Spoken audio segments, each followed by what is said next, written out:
Welcome everyone to the Woman Reinvention Project. My name is Vesna Hersto and today we are speaking with Cindy Newstead from stylewithcindy.com.au. Cindy is one of Australia's most sought after personal stylists.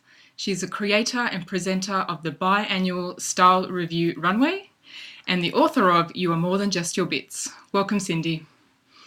Hi, Vesna. Thank you. Thanks for having me. Oh, you're welcome. I can't wait to get into this topic of wardrobe or style reinvention. It's right up my alley. Now, before we kind of get into the juicy bits, you're a mother of 4 kids and a stepmother of 4. You're running businesses, career, relationships, all of the above. How do you make your life work? How do you maintain your balance and your sense of self? Well, look, it's very easy to sit here and say that I manage all of that. It's a constant juggle. To be really honest with you, it hasn't come easily. So I would say that it's a constant challenge. It's about keeping that balance. I guess for me over the years, I've been very conscious of keeping the relationship with my children. So to give you a little bit of a background, when my husband and I came together, we had 8 children under the age of 14. Wow. We lived with those children 4 nights a fortnight, all under the one roof. So Wow. 6 boys Oh and my goodness. girls. It was crazy, let me just tell you. I'll be honest. Only imagine. But throughout the years and my business growing and building to the extent that it is now, we have our own styling suite at Chadstone Shopping Centre here in Melbourne. I have 2 girls that pretty much run my calendar for me. So I think having somebody there to make you accountable for your own life and balance is something that's really helped. But me being able to, they're like a gatekeeper in a way, to keeping that balance. It's not easy, but having 4 boys, I made a pact with myself, even back when they were in primary school, that I took them out of school one day a month, a term, and it was their day with me. So I've continued to do that throughout my career. I don't take them out of their business, but I make a pact with myself that every week I catch up with, if I'm in the state, I catch up with one of my sons, even if it's just to have a coffee. So that's just a part of what I do. Yeah, nice. Okay, so how did you get started into your work, into personal styling and fashion and etc.? Well, it happened organically, to be honest.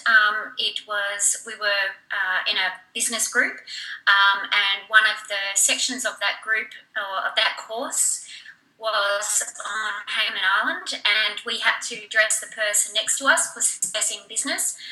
These people were already quite highly entrepreneurial, quite successful in business, and it was just a matter of turning to that person on the left or the right, and we had to dress them. We had 2 shops on Hayman Island, and not much at our fingertips. But a few of the people in the group saw that I had a really good eye, and a lady actually came up to me and she said to me, "Look, have you ever thought about being a personal stylist?" And I was, "What's that?"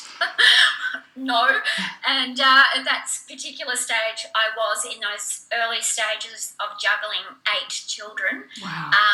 And there with my husband's business. So knowing no even thoughts of doing something on my own, came back home from Hayman Island, looked up personal styling, studied it overseas, and then my business basically grew organically from there. So then Style with Cindy was born, and then a few years later, I'd reached a peak, and where I felt like, okay, I'm at the top of the rung of this industry, so let's now put out a professional styling academy. So now I've got an academy as well. So that's how my business grew. It was very organic. Wow. And you really just kind of hit the ground running with it. I mean, taking up you train. Did you train yourself, or you trained with someone? No. Oh no, I didn't train myself. No, I actually studied. I studied personal styling, and I also studied 2 courses in colour as well. And then in the very, very, very early days of my business, my sons and we made up a brochure. It's very sad when I look back on it now. Hey, it's the humble beginnings. And my head on it. Oh, really? And we we were just talking about it with my sons the other day, and they were dropping them in the gutters, and my face was being flown everywhere down side streets. Wow. And that's literally how my business started. It was just having the passion and the drive. Yeah. And it was something that I just loved doing. So it grew very quickly. Yeah, wow. Do you feel like it's a bit of a calling? Like, I don't know if you follow things like, passion and finding your calling. Do you feel like stepping into personal styling was a calling for you? Yeah, look, I do. I'd grown up with a mother who was, in my eyes, my style icon. Mm-hmm. She was a hairdresser, owned her own hairdressing salon in Brighton in Melbourne. So I grew up with someone who was cared very much about her appearance. Mm-hmm. I feel like I have an innate eye for style, but I also have a strong compassion for other people. And I don't know, I've got an awfully big heart. And so when someone tells me a story about where they're at and where they've got to, I tend to melt. Yeah. And so, yeah, I do believe that this was just something that was meant to be. Mm-hmm. Yeah, and I think doing something that's meant to be, then it's not as difficult for you to be successful at it. Yeah. Yep, I agree. I totally agree. Okay, so who do you work with and what do you help them with? Look, we dominantly work with women between the ages of 30 and, say, 65. Mm-hmm. But having said that, I still work constantly with young girls that are 12 and 13 years of age, right up to women in their 80s, and we work with a lot of men as well. But it's quite interesting because it's quite varied what we do and who we work with. Mm-hmm. We have people that come to us that are maybe looking quite young and not taken seriously in business. Okay. We have a lot of women that have obviously gone through that transition of having children, or women that have had their children and they've kind of all grown up and now they're looking back going, look at me, where have I gone? Yeah. What's happened to me? And now I've got a bit of money. We have business women that are time poor and men that are time poor. Women that just hate shopping, but therefore there's another catch with that because they generally don't like what they see in the mirror. So all kind of a cross-section of everything. That's what makes it interesting, I think. Yeah, and that's awesome. what I love working with, that cross-section of all kind of areas and ages. Yeah, sounds amazing. Okay, so what are your suggestions or what is your advice on how can we start to, reinvent, whether it be our personal image or our wardrobe or both, but how can we start that kind of reinvention piece for our style? Okay, so reinvention, interestingly enough, is a word that I've used for many, many years. It was something that came up to me, a word that came into my mind when I revisited a lady's wardrobe after having shopped with her and done her wardrobe about 3 years earlier. And what I'd found was she had got herself stuck in a rut of doing what I'd done with her previously and wasn't moving forward. In my book, You Are More Than Just Your Bits, which I'll talk about obviously later because that'll be a giveaway for this section. But in that book, I have a whole chapter on reinvention. This is about looking at yourself in the mirror, seeing yourself differently, I guess, from just focusing on those bits that you don't like about yourself. Yeah. Reinvention is about sometimes working with the body that you have and not just looking at, okay, but if I just lost some weight, so give me 3-6 months and I'll lose some weight and then I'll start to feel better about myself. Reinvention it's not a step program. It's a choice. And it's a woman just being able to say, you know what, I'm in a position now, I want to feel good about me. I want to feel good in the body that I'm in. So I'm not one of these people that just sits here and says, well, look, here's the 3 steps that you need to take to do this. It's a choice. Yeah. And women generally come to me because they want to feel differently about the way they look. And that might be work, that might be a relationship, but all of these things are a factor in taking a step and doing something differently from what they're already doing now. I'm not sure whether that's answering it properly, but it's a way I look at it Yeah. anyway. So do you find that, just your example with, women say, I want to lose some weight first and then I'll go and update my wardrobe. Yep. Because I don't know, because I deal with women's health issues and burnout and hormonal problems and all that kind of stuff. So weight gain's a big part of it.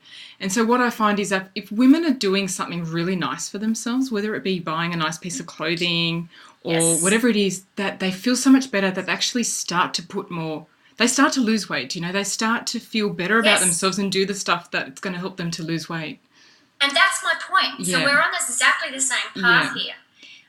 You can have somebody that says, look, I've got so many kilos that I've got to lose. But sometimes it's as simple as just doing a few things each day to make yourself feel better in the body that you're already in. And that might be buying a dress or some jeans and some tops that fit your shape right now. And interestingly, organically, women tend to lose weight because they're feeling better. Yeah. Now, when you're feeling better, you get compliments. Yes. Not that that's what you've got to look for outside compliments or influences from people, but if you do feel great, instantly you radiate a different energy about yourself. It just happens. Yep. You think you dress up for a wedding, and on that day of the wedding, you're a guest. How do you feel? Because you know that you've dotted some I's and crossed some T's.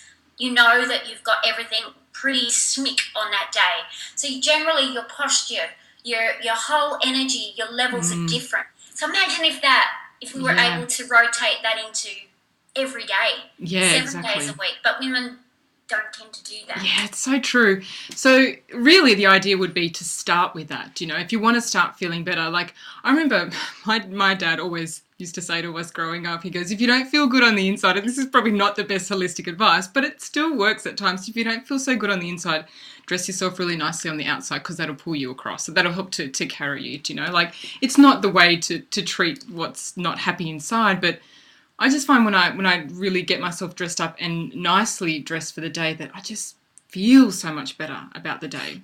Look, I think there's so much merit in what your dad said, and it's something I'm a really big believer in, because even when I started my business, I had somebody who was my mentor, and I remember him saying to me, Cindy, it's about faking it till you make it. I'm not saying that not having those boxes ticked on the inside is not important, but I think that if you do feel good on the outside, it does make a difference. You must know yourself, and I certainly know myself. There's many days I drive to Chadstone, I've got a headache, it's the time of the month, something's going wrong with my kids, my mum has got Alzheimer's, and so there's issues there with my dad, and some days I come to work and I'm not feeling 100%. We just can't. I'm not zippity do that. Yeah. So if I feel great in the outfit that I'm in, I tend to hold myself differently, and I walk through Chadstone with an air of, okay, no one knows what's going on inside, but on the outside, and you know what? Things happen. Yeah. And it's an attraction that it's such a true statement. Yeah. Fixing the outside, there's work to be done in there, and there's always work to be done in there, but it does make a difference. It really does. It does. It can really change your state, it'll change, I don't know how to describe it, but it kind of like a mind shift, you feel good in what you're wearing, you're presenting yourself really good, and it's going to be enough to kind of change your state for that day and set the scene for the day. Yeah, well, you think another scenario here is, okay, on the weekend or even just through the week, you throw your gym gear on, you've been to gym, and that's what you've got around in, your hair's tied back in a ponytail and you don't have any makeup on. You go down to the supermarket and you run into someone you haven't seen in ages. They've come from work looking pretty gorgeous, and that's how you're presented yourself. You probably come away wishing that you had have just spent 10 minutes putting something on, putting some lipstick on, maybe brushing the hair out, and then a bit of spray of perfume, and then going down the street. Imagine the differences to that scenario, and that's just using something really lame. But that's actually a really good example. Yeah, it still works. Yeah. No different to I always think about in a relationship with your partner. Now, for example, if your partner leaves you of a morning to go to work, you're going to work too, but he sees you in your dressing gown and no makeup, or you just got thrown a T-shirt on and you've got kids vomit over the shoulder and Vegemite on the front of it. That's how he sees you. Yeah. And then he comes home from work 7 o'clock that night and he sees you very similar-ish to that. Yes. What if you were to just make a small change, throw something, it doesn't have to be beautiful, but just something nice, neat, throw a bit of makeup on, a bit of perfume on when he gets home. Mm-hmm. Imagine the difference to the relationship. And it's not just for him, but it's about you as well. Yeah. So it's these little things. So this that. is where I said to you at the beginning of our conversation, it's not about steps. Yeah. It's just things that you can do. It's a change, and it's putting a stake in the ground and going, you know what? I want something different to what I'm getting right now. Yeah, and I really love that what you said about, you know, women, mums, obviously they're juggling their kids during the day, but to really kind of present themselves for themselves and for their partner. I love that.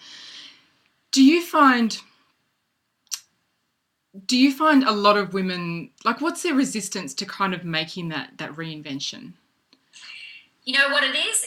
It's so simple, and yet it's so sad. Women don't like their bits. Women get caught up with what they feel are their negatives about themselves. And I can sit here and say that because I've worked with thousands and thousands of clients now over the years. And the most common thing that people bring up is, I know, I've got a large bust, I'm broad up through here, don't like my upper arms, I hate my stomach. And that's all they see. I'm seeing this gorgeous woman, but that's their hang-up.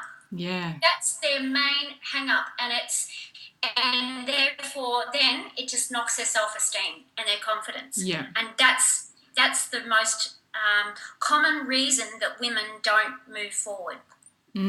So do you find when women come to see a stylist, like, I mean, I would imagine, I've never seen a stylist, but I would imagine if I was, you know, feeling, you know, lacking confidence in myself and my body and etc., that if someone said, you know, and maybe I have these ideas of, you know, that's not going to suit me, that's not going to bring out and accentuate, it's going to accentuate the bits that I don't want to accentuate.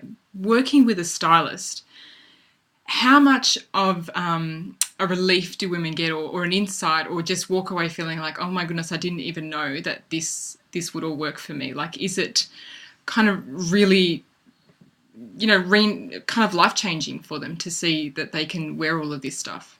Yeah, look, it's interesting because when I first started styling, I had no idea that what I was going to do was going to actually have the impact that it does on another person. I had no idea.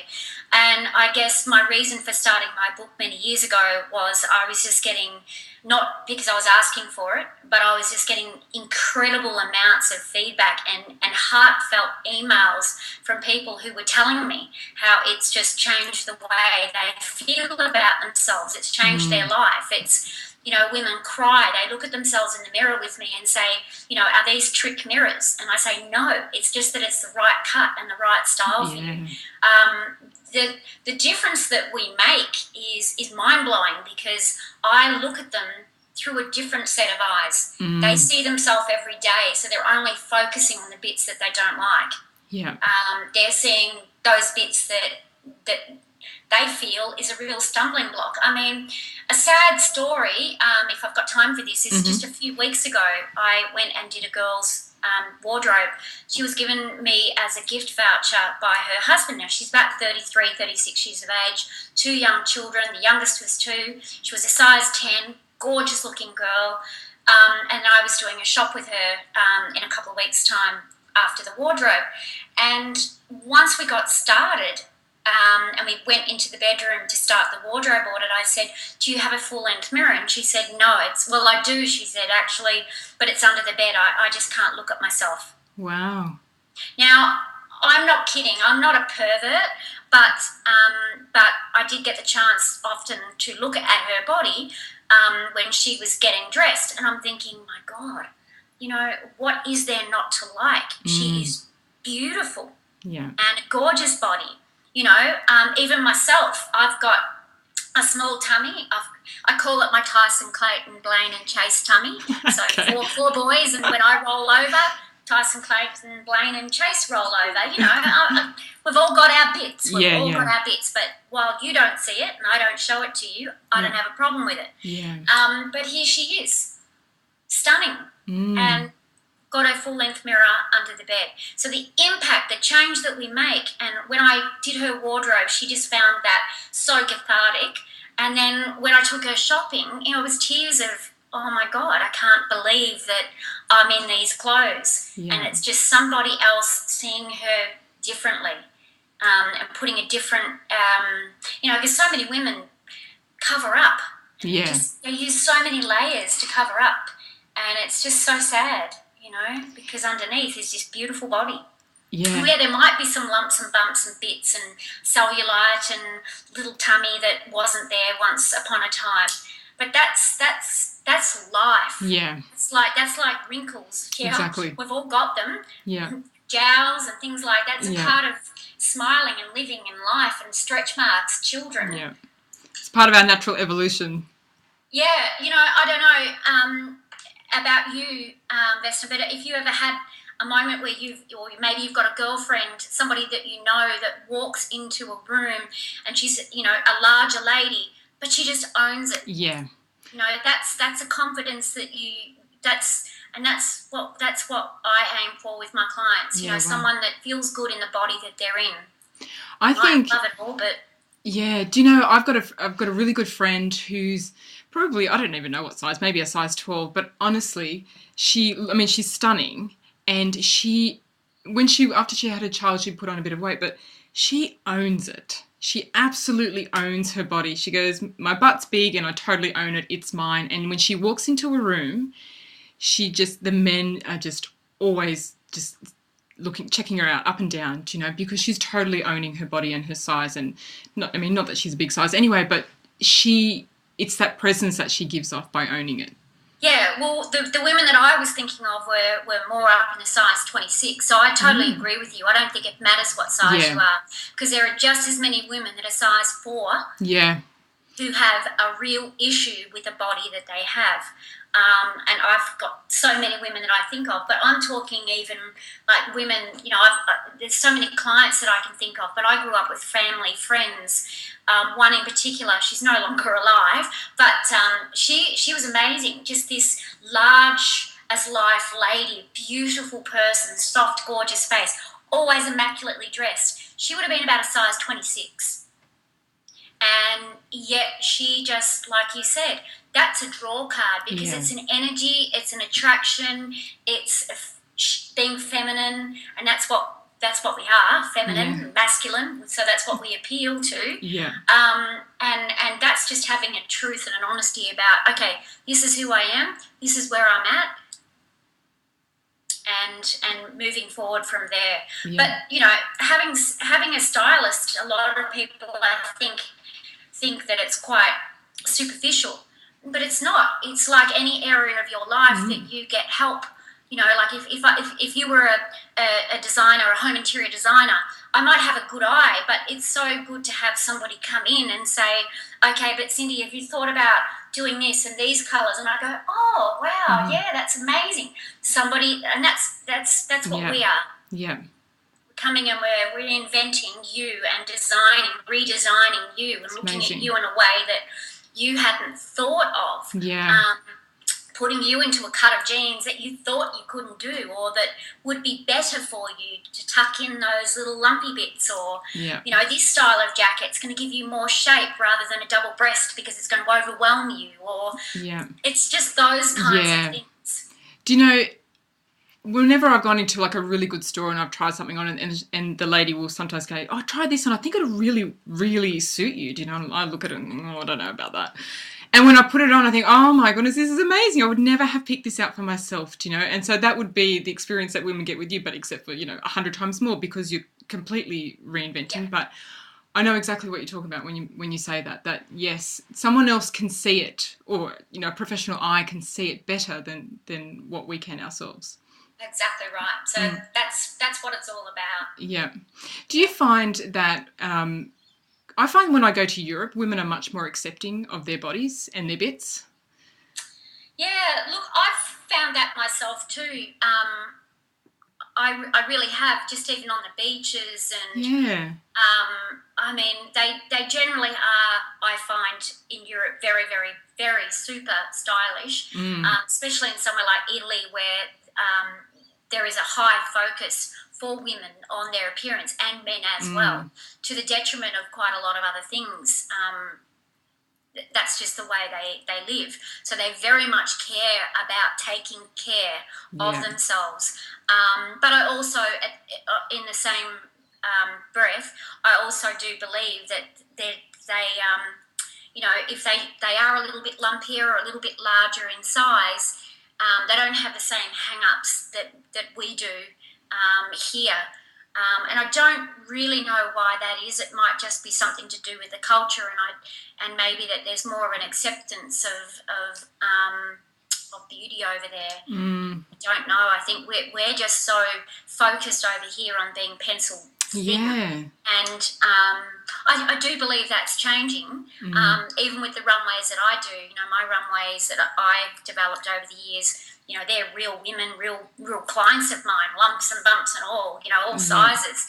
So, and I think places like Target are trying to change that whole ideal of that stick thin model. And I think the more that happens, the more that will make a difference as well. But I still think that we've got a long way to go because so many shops, mainstream stores, end at a certain size. And therefore, I feel that then cuts out anyone that's over a size 16 or 14, 14, 16, 18, and they're segregated, especially size 18 is segregated into a small, minute area. And I think there's a lot of things that could be done to improve that, to make everyone feel like, you know, they're just because they're a bit larger in size. That they can't go into these stores. That's something that I struggle with because I see the pain and the hurt in these women's or these young girls' faces because, you know, they've got to go into shops like City Chic when they can't go into somewhere like Witchery. It only goes up to a size 16. So we've got a long way to go, I think, before before our minds change on this kind of thing. I think there's a lot of work that needs to be done. Yeah, I agree. I mean, I'm not even in your industry, but I can see, like, it's kind of, you know, in the media all the time to be this kind of pencil thin, you know, and it's what women are always aiming for. But, you know, it's not for every woman to be pencil thin, and it shouldn't be, you know, the ultimate desired, you know, or the thing that makes you then beautiful or worthy or confident, do you know? Yeah, and there's a catch to it all too, because we can sit here and say that, but then we're not condoning being overweight. But I still think that you can be a size 14 and be very healthy. Yes, so do I. And conscious of your body and the food that you're putting in. There's that side of it as well. So there's a really fine line when you talk about this of it's like you're condoning being plus size. No, I'm not. But people are sometimes plus size not because they sit at McDonald's all day and throw junk in their mouth.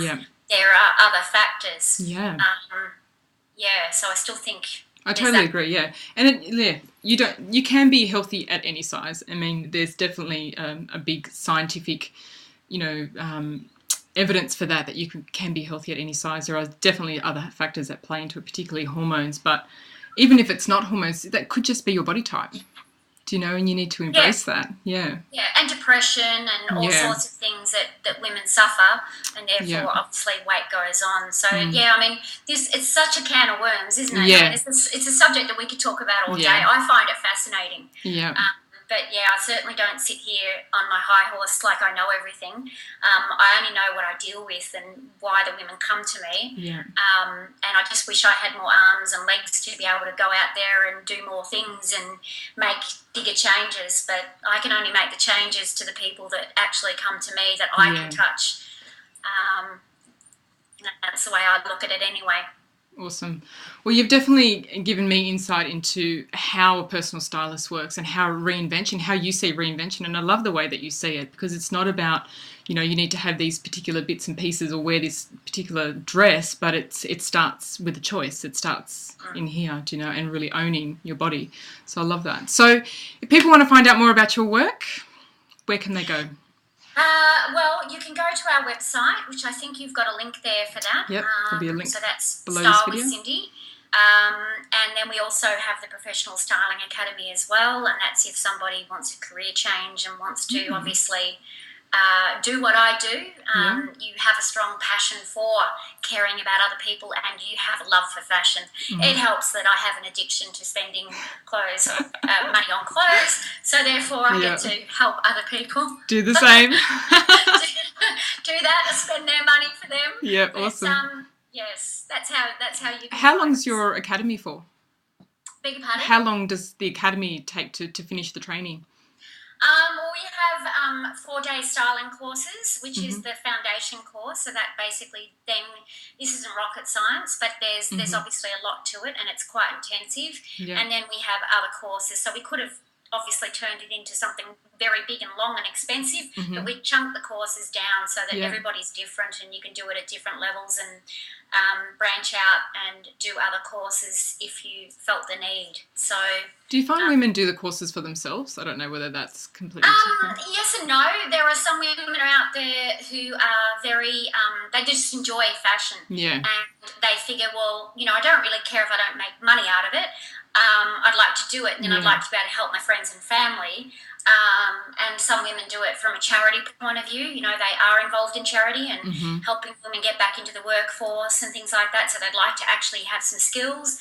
Yeah, everyone's very different and varied in age too. So we have a lot of ladies that do my courses in their 60s, right down to obviously young girls that are, you know, 18 plus.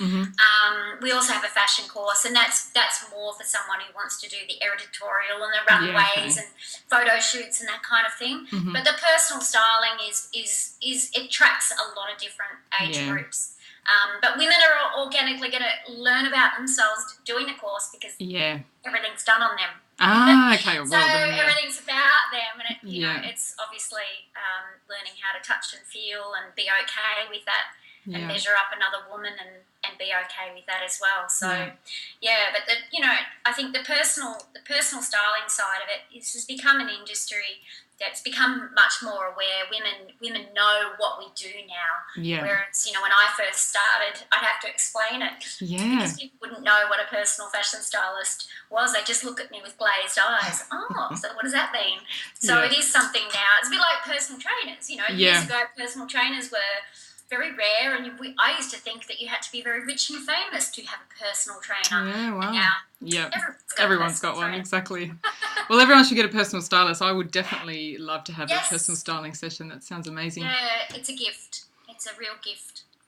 Thank you so much for sharing your expertise and wisdom today. Now, you have a free gift for everyone listening to this interview. Yes, we do. So basically what we've done, I've put together a special document on the steps of reinventing yourself. And then for those that download that, there will be there'll be a draw, and you'll be in a chance to win my book, more than just your bits. Awesome. So we've got 3 of those that we're giving away. Fantastic. So anyone that downloads this PDF that I've basically put together for this especially, it's just a 1-page, and it's just some simple steps on reinvention. Awesome. Thank you so much for your time, and thank you so much for your free gift, and thank you for your work. Welcome. I'd like to talk to you all day. I know. Just need a coffee. I know. More comfortable chair. Maybe we could do it in a shopping centre. Pardon? Maybe we could do it in a shopping centre next time, or in a store and look at clothes and talk. Be awesome. Yeah, absolutely. But it's been a pleasure. Yeah, thank you. So lovely. So thank you for having me. Thank you.